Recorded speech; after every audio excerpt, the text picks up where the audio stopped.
Hi, I'm glad you're here.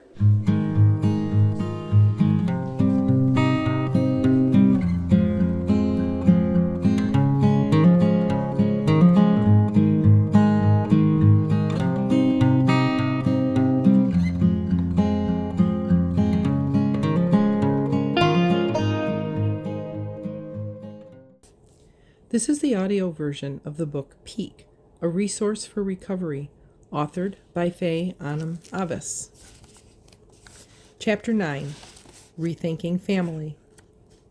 One of the primary challenges in recovering from the trauma of parental estrangement is dealing with the perception that it violates some deep, fundamental law of the social universe.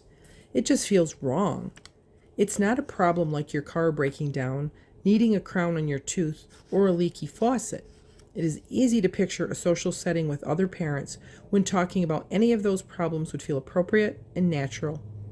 The fact that the others in the conversation had cars that were running fine, teeth that passed their last dental examination, and washerless faucets wouldn't make you uncomfortable to talk about auto mechanics or any of the rest. Contrast that with a group of parents having a conversation about their adult children, what they do, and where they live, complete with photographs. They turn to you and ask, "Do you have children?" You say, "I do, but they stopped communicating with me 5 years ago." The room falls over the cliff of an awkward silence. No one knows what to do or say. Their eyes dart here and there, like those of high school students looking for an answer on the exam paper of the student next to them. Someone takes a stab at the awkward beast with something like, "Oh, I'm sorry to hear that." It is said in a way that leaves you certain that she and her husband will exchange their sentiments about the appropriateness of what you have done a few minutes after they walk out of the door. Stigma and the definition of family. What just happened?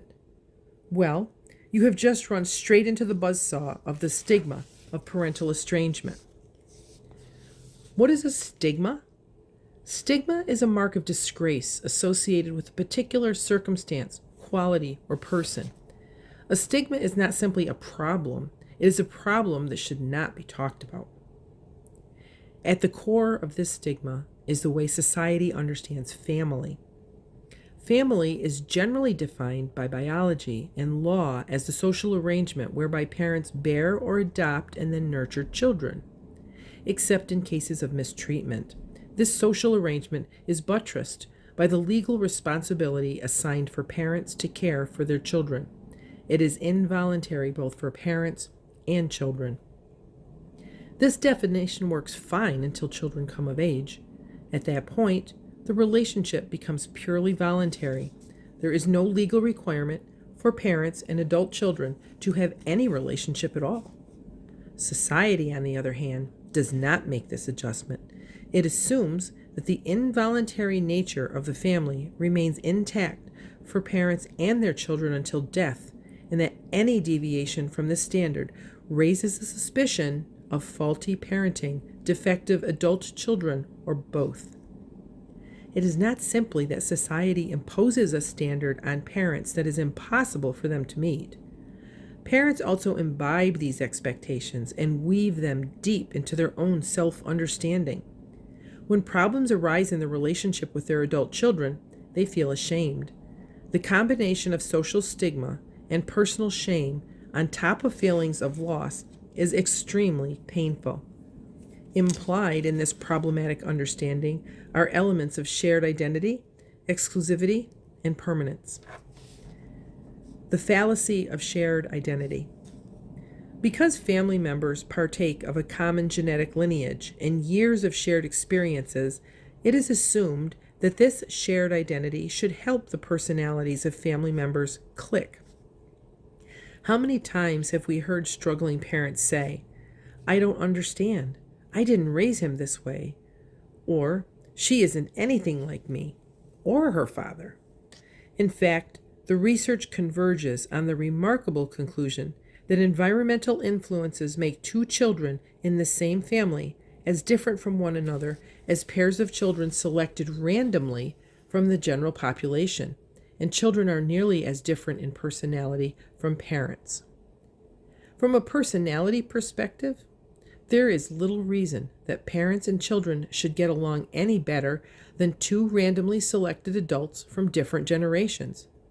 To state it a different way, there is little reason to believe that two parents and two adult children will have compatible personalities any more than four adults randomly selected from a crowd walking down the sidewalk. We would never expect to be able to pour such a randomly selected crowd into a van, along with their children, travel to a one-week stay at a beach house, and enjoy a great vacation. Kitchen table wisdom claims that opposites attract. The reality is that they don't. When researchers Barbara Barron-Teeger and Paul Teeger studied the personality type of several hundred couples, they found that the more type preferences a couple had in common, the more satisfied they were with their relationship.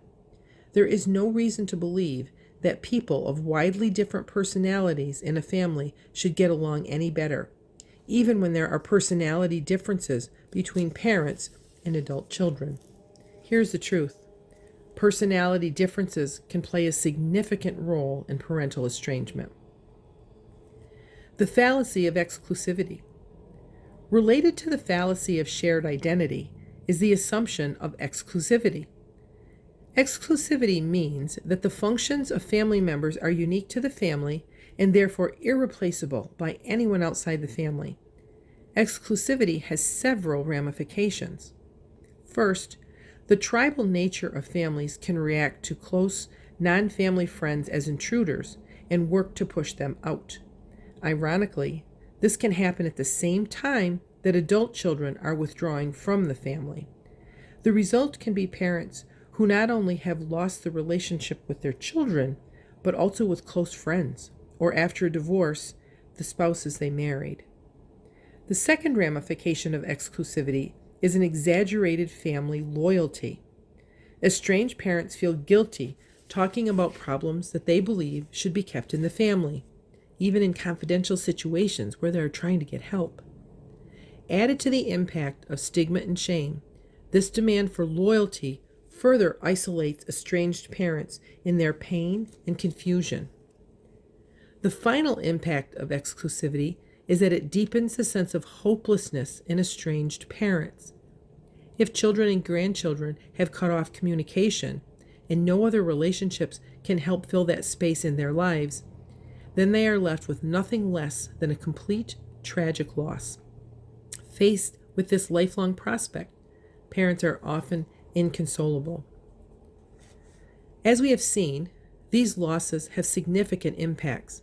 However, it is also clear that friendships can provide relationships that are both rewarding and protective against the physical and emotional problems that accompany parental estrangement. In a study involving more than 270,000 people in nearly 100 countries, author William Chopik found that both family and friend relationships were associated with better health and happiness overall. But at advanced ages, the link remained only for people who reported strong friendships. I can say from personal experience that nothing is more wrenching than the memory of a grandchild you adore and may never see again in this earthly life. However, a surrogate grandparent website that connects older adults with young children is headed with the words of founders Charles and Ann Morse. A child needs a grandparent, anybody's grandparent, to grow more securely into an unfamiliar world.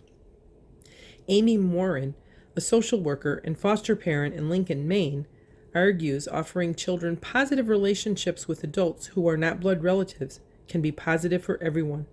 If you don't have people lifting you up, find support elsewhere. It's empowering to know you can choose your family, says Morin. Here's the truth. No one and nothing can take the place of an adult child or grandchild lost to estrangement. However, families are not exclusive. Other relationships can provide meaningful experiences that are mutually beneficial and protective against the ravages of isolation. The fallacy of permanence. Implied in the fallacies of shared identity and exclusivity is the assumption of permanence. Families are for life, and the involuntary nature of families with younger children automatically transfers into positive and permanent relationships that are voluntary and, till death do us part. Also implied is the assumption that as parents age, adult children will reciprocate the care given to them as children and support parents in their decline and journey towards death. This simply does not mesh with reality. Whether we like it or not, a large percentage of marriages that are characterized by public vows of permanence will end in divorce. In addition, 1/3 of estranged parents are 70 to 80 years of age and face a future without their children. Here is the truth. Most relationships between parents and adult children and grandchildren will be permanent. Many will not. All these fallacies can be traced to a definition of family that is primarily biological and legal. It is not the only way to look at family. Family as a spiritual reality. In Peak, we hold that while biological and legal family should be honored as the instruments of our existence, our true family is that body of people with whom we have relationships characterized by mutuality, commitment, intimacy, and gratitude. I will expand upon these concepts in Chapter 14. Here, I will simply note that while spiritual texts from various traditions advocate for respect and care of parents by adult children, they also recognize the limitations of defining family in strictly biological terms. A spiritual definition of family expands to include those who seek the guidance of a spiritual source, who demonstrate their love through respect and practical concern, and who engage people who are broken and hurting with a non-judgmental attitude. Benefits of redefining family. This expanded understanding of family has a number of benefits. Bullet point. It helps estranged parents form a more realistic set of expectations for their biological family that potentially reduces shame and strengthens a positive view of themselves. Bullet point. It encourages estranged parents to adopt a perspective that views their adult children as independent persons responsible for their own choices rather than measures of success or failures in their parenting. Bullet point. It gives permission to estranged parents to seek support through relationships outside the family that are no longer excluded by a false sense of loyalty. Bullet point. It renews hope for estranged parents that they can find meaningful surrogate relationships that are fulfilling and mutually supportive. Bullet point. It provides an avenue for estranged parents to experience spiritual renewal by observing how their spiritual source is working to relieve their suffering and build meaningful connections. Bullet point.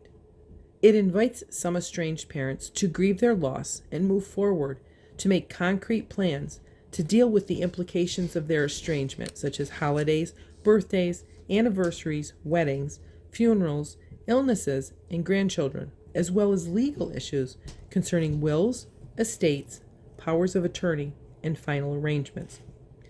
Bullet point. It provides a framework for non-estranged parents to navigate from the involuntary relationships of child-based families to healthy, voluntary, adult-based family relationships. The concept of family is deep-seated and powerful. It does not change instantly, and the painful emotions take time to subside. Your brain has been formed over decades of thinking about family in a particular way. It will not change overnight. Readers often expect to simply read a book like this one and find that it quickly alleviates their suffering. It generally won't. You will have to knead your new thinking into the contours of your mind. If you have ever kneaded dough, you know that is work. It might be helpful to create a concise statement like this one and repeat it to yourself. I am a child of God, and my children come from God as well. I was simply the biological instrument of their birth and development, or in the case of adoptive parents, the custodians of their care and development. I was created with a unique personality, as were my children, both resonant and dissonant from my own. I have the power and the privilege of choosing those relationships that are mutually enriching and good for the world, which may or may not include my adult children. Every relationship has its seasons. a time to be born, and some a time to die. In eternity, I belong to the universe, to everyone and everything. Reading this statement is a start, but only the beginning. I encourage you to make it your own. Amend it, memorize it, journal it, sing it, turn it into poetry, romanticize it. Court it like you would a lover who has the power to transform your life. Frame and hang it on your walls. Explain it to someone you trust. Find sacred scripture that supports it. Read authors that say the same thing in different words. I believe that as we come together with other estranged parents, maintain an open mind, share honestly our own experiences and feelings, and open ourselves to the care and leading of our spiritual source, we will gradually find relief from our suffering, clarity regarding our path forward, and a more positive perspective on our lives and those of our adult children. Questions for reflection and discussion. From this chapter, what do you think is the most important change you could make in your thinking? What are the potential benefits of this change in your life? What are the potential benefits of this change in the life of someone else? What help do you need from your spiritual source? If you are using this book in a group discussion, what did you gain from hearing others speak and from speaking? This is the end of Chapter 9. Thank you for joining us again. Please like, share, and subscribe to the channel, and click the notification bell so that you will get information about the next video that's released. Please feel free to comment in the spaces below or ask questions, and we will be glad to respond.